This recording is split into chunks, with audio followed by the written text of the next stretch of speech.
Good evening everyone. ఈరోజు మనం మాట్లాడుకోబోయే topic Bharat parliament, Indian parliament. Today we are going to discuss about Indian parliament. India is a democratic, socialist and secular country. భారతదేశం మనకి ఒక భారతదేశం మన భారత సమాజం ఆధునికమైన సమాజం అండ్ మనకి సోషలిస్ట్ అండ్ సెక్యులర్ భావాలు ఉన్నాయి.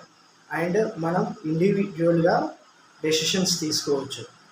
ఇట్లాంటి ఒక భావాలు కలిగిన దేశం. Secular in the sense, democratic in the sense ప్రజాస్వామ్యం కలిగిన దేశం. And secular in the sense అన్ని మతాలు అన్ని కులాలు ఒకటి. ఇట్లాంటి భారతదేశంలో భారత పార్లమెంట్ 1952లో ఏర్పడడం జరిగింది. 51లో ఏర్పడడం జరిగింది. 52లో మనకి జనరల్ ఎలక్షన్స్ వచ్చాయి. అండ్ మనం ఇలా మాట్లాడుకుంటే భారత పార్లమెంట్లో ఇండియన్ పార్లమెంట్ హ్యాస్ 2 హౌసెస్. భారత పార్లమెంట్లో 2 హౌసెస్ ఉంటాయి. Indian parliament has 2 houses. One is Lok Sabha, in Telugu it is Lok Sabha. Second one is Rajya Sabha, in Telugu it is పెద్దల సభ. And Lok Sabha, when comes to Lok Sabha directly elected by the MPs.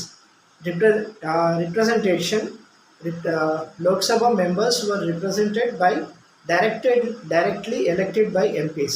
లోక్సభలో ఎవరు ఉంటారు అంటే మనం డైరెక్ట్గా ఎన్నుకోబడ్డ ఎంపీస్ టెరిటోరియల్ కాన్స్టిట్యున్సీస్ ద్వారా మన ఉన్న నియోజకవర్గాలు, మనకి ఎంపీ ఎలక్షన్స్లో నియోజకవర్గాలు ఉంటాయి కదా, దాంట్లో ఉన్న నియోజకవర్గాల వారీగా ఎన్నుకోబడిన ప్రజాస్వామ్యంలో ప్రజల చేత ఎన్నుకోబడిన ఎంపీస్, మెంబర్ ఆఫ్ పార్లమెంట్, వాళ్ళని మనం లోక్సభకి పంపిస్తాం.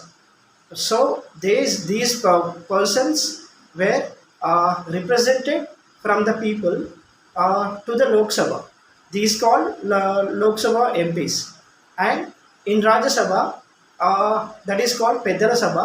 పెద్దల సభలో ఎవరు ఉంటారు అంటే ఈ ఎమ్మెల్యేస్ ఎవరైతే ఉంటారో, మనం ఎన్నుకున్న ఎమ్మెల్యేస్, అసెంబ్లీలో ఎన్నుకున్న ఎమ్మెల్యేస్, పార్లమెంట్లో ఎన్నుకున్న ఎంపీస్ ఎవరైతే ఉంటారో వాళ్ళ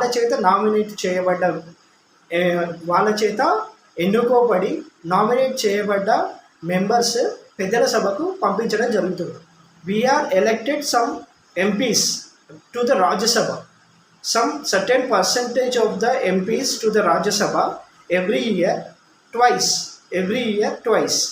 In a year twice we elect some MPs to Rajya Sabha, and president will nominate 12 members to Rajya Sabha in the context of art, literature,